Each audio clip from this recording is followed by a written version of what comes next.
সালামু আলাইকুম। আমাদের সরকারের পক্ষ থেকে আমরা এই কারণে বলছি, সরকার ডক্টর ইউনূস মানে শুধু সরকার না, এখানে যারা বিভিন্ন জায়গায় বিভিন্ন পদে দায়িত্বে আছেন তারা প্রত্যেকেই কিন্তু পার্ট অফ সরকার। তো তাদের বক্তব্যগুলোকে হালকাভাবে নেওয়ার সুযোগ নেই। আর বিশেষ করে এই ফেব্রুয়ারি মাসে আমরা যা দেখা শুরু করছি, সেখান থেকে এটা আইডিয়া করা যায় যে এমনটাই হবে। আওয়ামী লীগের কবর রচনা হতে যাচ্ছে কাগজপত্রে, মানে আইনের মাধ্যমে আওয়ামী লীগকে মোটামুটি কবর দেওয়ার যেই কাজ অথবা যে প্রসেসিং, সেটা অনেকটাই চলছে বা শুরু হয়ে গেছে। তো এই কবরে আসলে কতটুকু মানে কি বলা হয় যে আপনার অন্যান্য যে রাজনৈতিক দলগুলো তারা সমর্থন করবে, এটা সময় বলে দিবে। কারণ এর আগে গত 6 মাসে আমরা বিভিন্ন সময় রাজনৈতিক দলগুলোর মধ্যে দেখেছি যে তারা এই কাজটাকে সমর্থনের দিকে যাচ্ছিল না। বাট 5ই ফেব্রুয়ারির পর প্রেক্ষাপট কিন্তু অনেকটা বদলে গেছে, সবাই ভিন্ন সুরে কথা বলছেন। আচ্ছা, ঘটনা কি? ইতিমধ্যেই 5ই আগস্টের পর ছাত্রলীগের রাজনীতি নিষিদ্ধ হয়েছে, আইনিভাবে এটাকে বন্ধ করে দেওয়া হয়েছে। আর এখন আছে আওয়ামী লীগের রাজনীতি। আর এই বক্তব্য কে দিচ্ছেন? খোদ সরকার দিচ্ছেন। মানে আওয়ামী লীগ এবং ছাত্রলীগ নামে বাংলাদেশে আর কেউ রাজনীতি করতে পারবে না। এটা শহীদদের প্রতি অঙ্গীকার। আপনি শব্দের গভীরতাটা বোঝার চেষ্টা করেন। জুলাই আগস্টে যারা মারা গেছে, সেই মারা যাওয়া শহীদদের প্রতি কসম কাটা হচ্ছে বা অঙ্গীকার করা হচ্ছে, ওয়াদা করা হচ্ছে যে আওয়ামী লীগ এবং ছাত্রলীগ নামে বাংলাদেশে কেউ রাজনীতি করতে পারবে না। হয়তো যতদিন একটা ইন্টারিম গভর্নমেন্ট ক্ষমতায় আছে, হয়তো ততদিন, অথবা আগামী 5 বছর অথবা 10 বছর, আজীবনের জন্য আওয়ামী লীগ নামে এটা রাজনীতি করতে পারবে না। এটা আসলে ট্যাকেল দিয়ে রাখতে পারবে না, জামাতের বেলায়ও পারেনি। আর এই বক্তব্য কে দিয়েছেন? আমাদের উপদেষ্টা নাহিদ ইসলাম, নতুন দলের যিনি আগামী দিনের প্রধান হতে যাচ্ছেন। তিনি বলছেন, আমরা আইনের ভিত্তিতে বিচার নিশ্চিত করতে চাচ্ছি। আইনের ভিত্তিতে আওয়ামী লীগকে দল হিসাবে কাঠগড়ায় দাঁড় করাবো। আমরা বলেছি আওয়ামী লীগ, ছাত্রলীগ এই মতাদর্শ এবং এই নামে বাংলাদেশে আর কেউ রাজনীতি করতে পারবে না। গতকালকে আপনার জুলাইয়ে আহত ঢাকা বিশ্ববিদ্যালয়ের শিক্ষার্থীদের আর্থিক সহায়তা এবং সম্মাননা প্রদান করেছে বৈষম্য বিরোধী ছাত্র আন্দোলন। আর এতে শিক্ষার্থীদের বৈধ নেতৃত্ব নিশ্চিত করতে ছাত্র সংসদ নির্বাচনেরও দাবি তিনি করেছেন। তিনি বলছেন যে মানে প্রোগ্রামটার নাম ছিল হিরোজ অফ ঢাকা ইউনিভার্সিটি। এখানে অনেকেই বক্তব্য দিয়েছেন। আর তিনি এখানে আওয়ামী লীগের ইস্যুতে বলছেন যে গত 15 বছর ঢাকা বিশ্ববিদ্যালয়ের হলগুলোতে ক্যাম্পাসে নির্যাতন, নিপীড়ন, ভয়ের সংস্কৃতি চালু ছিল। আমাদের সকলের কণ্ঠকে স্তব্ধ করে দেওয়া হয়েছিল, কারণ তারা জানতো ঢাকা বিশ্ববিদ্যালয়ে দাঁড়িয়ে গেলে সমগ্র জাতি দাঁড়িয়ে যাবে। তো তার বক্তব্য হচ্ছে যে প্রয়োজন হচ্ছে স্বাধীনতাকে রক্ষা করা, এটার স্পিরিটটাকে রক্ষা করা। লড়াই এখনো শেষ হয়নি। বিভিন্ন জায়গা থেকে ফ্যাসিবাদের দোসররা নানান আস্ফালন করছেন, আর জুলাইয়ের চেতনাও শেষ হয়ে যায়নি।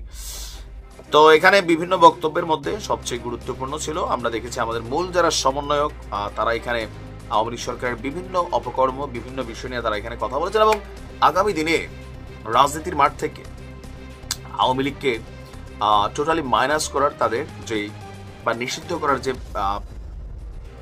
রাষ্ট্রীয় এই মুহূর্তে যে কাঠামো থেকে, সেটা নিয়ে কাজ করে যাচ্ছেন। আর তারা আশা করছেন খুব শীঘ্রই আপনারা এই কাজটা কমপ্লিট করবেন।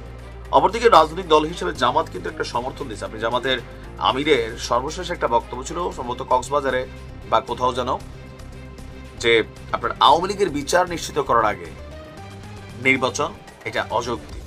আওয়ামী লীগের বিচার নিশ্চিত করতে হবে। আবার আমরা যদি বিএনপির ভাষাটাও দেখি, বিএনপির খুবই টপ লেভেলের যারা নেতৃস্থানীয় নেতারা আছেন, তাদের অনেকেই কিন্তু আওয়ামী লীগের রাজনীতি নিষিদ্ধের জন্য বা আওয়ামী লীগকে নিষিদ্ধের জন্য কথাবার্তা বিভিন্নভাবে বলার চেষ্টা করছেন বা অনেকে বলছেনও। আমরা এই মুহূর্তে যেটা বুঝতে পারছি যে আগামী সময়টা আওয়ামী লীগের জন্য খুবই কঠিন একটা সময় যাবে। ইভেন এখন পর্যন্ত হুমকি ধামকিমূলক যে শব্দগুলো, এগুলো কিন্তু প্রত্যাহার করতে হবে, পরিহার করতে হবে। আপনি মনে রাখেন, আপনি যখন ভিকটিম, মজলুম, তখন মজলুমের গলা থেকে মানুষ মানে হুমকিমূলক কথা কিন্তু পছন্দ করে না। হয়তো আপনার একটা পার্ট অফ ফলোয়ার এটা পছন্দ করবে। জুলাই আগস্টে যা ঘটছে, এটার এগেনস্টে এখন যদি আপনি হুমকি ধামকি দেন, এটা করেঙ্গা সেটা করেঙ্গা, দেশে আসলে এই করেঙ্গা এই করেঙ্গা, তো এটাতে কি হবে যে আওয়ামী লীগের প্রতি মানুষের মন আরো বিষাই যাবে। আরো আপনি রাজনীতি করতে হবে জনগণ দিয়া। দীর্ঘ একটা সময় কিন্তু বিএনপি জামাত ধৈর্য ধরছে, মাইর খেয়েছে, জেল খাটছে, অত্যাচার সহ্য করছে, বেগম খালেদা জিয়ার বাড়ি থেকে বের করে দেওয়া হয়েছে, জামাতের নেতাদেরকে ফাঁসি দিয়ে দেওয়া হয়েছে। আপনার বুঝতে হবে এটা একটা লং টার্ম ছিল, তারা ফেস করছে নানান পরিকল্পনা পানি ঢালা হয়েছে, তারপরে ফাইনালি এসে তারা অ্যাচিভমেন্ট করছে। সো এটা ভাবার কোনো কারণ নাই রাতারাতি এখানে কোনো কিছু হয়ে যাবে, ট্রাম্প সেটা করবে অথবা ভারত এটা করবে, কিছুই করবে না। আপনারটা আপনাকেই করতে হবে। এটা কিভাবে? ভালোবাসা দিয়া, হুমকি দামকি দিয়া না। একটা দেইরা অ্যান্সার দিবেন, একটা দেইরা বক্তব্য আসবে, উল্টাপাল্টা বক্তব্য আসবে মিডিয়াতে, আওয়ামী লীগের নেতার কোনো এমপি মন্ত্রী সাবেক, পাবলিক এটাতে আরো বিগড়াই যাবে ভাই, আরো বিগড়াই যাবে। মাথায় রেখে কৃতকর্মের জন্য অনুতপ্ততা মিনিমাম লেভেলে থাকতে হবে। তো দেখা যাক, তবে এটা কাগজ কলমে বন্ধ হবে, কারণ এই দেশে আওয়ামী লীগের একটা বিশাল ফ্যান ফলোয়ার আছে।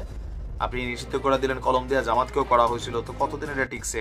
টিকে নাই, কারণ মানুষের মধ্যে চাহিদা ছিল। তো আওয়ামী লীগেরও এখন নির্দিষ্ট একটা ফ্যান বেস ফলোয়ার আওয়ামী লীগের নেতাকর্মী অবশ্যই আছে, এবং এটা পার্সেন্টটাও কম না আপনি পার্সেন্টে হিসাব করলে। কিন্তু আমজনতা মানে ধরেন ওই সকল মানুষগুলো যারা ভাত খায় ঘুমায় ওঠে, মানে 5ই আগস্টের সময় যা ঘটছে আমজনতার কিন্তু কানেক্টিভিটি চলে আসছিল, যার কারণে এটা ঘটাইতে পারছে। এর আগে বিএনপি কিন্তু এই কাজটা পারে নাই, আমজনতা আসছে না। রিক্সাওয়ালা মনে করছে আরে দূর, এটা বিএনপির প্রোগ্রাম, আমার কি। তো 5ই আগস্টের আগের পরে যে সমস্যাগুলো ছিল আওয়ামী লীগের জন্য, ওই সময় কিন্তু সবাই কানেক্ট হয়ে গেছিল। কেন? যার যার জায়গা থেকে। আপনি ওই নির্দিষ্ট একটা ফ্যান বেস নিয়ে আপনি কাজ করতে পারবেন না। জনগণ আপনার পক্ষে আসতে হবে। এখন জনগণ কারা? ভাত খায় ঘুমায়, নামাজ পড়ে মসজিদে যায়, মন্দিরে যায়, চার্চে যায়, প্যাগোডাতে যায়, তারা। তো মোট কথা হচ্ছে যে রাজনীতিতে কামব্যাক করতে হলে আজকে হোক, কালকে হোক, 10 বছর পরে হোক, পজিটিভ ওয়েতে আপনাকে কামব্যাক করতে হবে। এই মুহূর্তে বিভিন্ন ধরনের বক্তব্য যেগুলো আসছে, বা ধরেন যে এটা করে ফেলবো, সেটা উড়াই ফেলবো, এরকম বক্তব্য কিন্তু আসতেছে, বিভিন্ন জায়গা থেকে আসতেছে। দেশে এসে একযোগে ঝাঁপাইতে হবে, মেয়র জাহাঙ্গীরের ফোন রেকর্ড ফাঁস হচ্ছে, আওয়ামী লীগের বিভিন্ন পরিকল্পনাগুলো সামনে চলে আসতেছে। আবার খোদ শেখ হাসিনা তিনি নিজেও বক্তব্য দিচ্ছেন। তো প্রত্যেকটা বক্তব্য হচ্ছে কি একটু কাউন্টারমূলক সরকারের সাথে। সরকার তো সর্বোচ্চ চাইবেই, কারণ এই এন্টারিং গভর্নমেন্ট বা যারা এখানে আছে আগামী দিনে দল করুক, প্রত্যেকের ভয় আছে যে আওয়ামী লীগ ফিরে আসলে এদের প্রত্যেককে ফাঁসি দিয়ে দিবে। এরা ব্যক্তিক প্রয়োজনেও চাইবে। তো বুঝতে হবে এটাকে কিভাবে ডিল করতে হবে, হুমকি ধামকি দিয়ে না।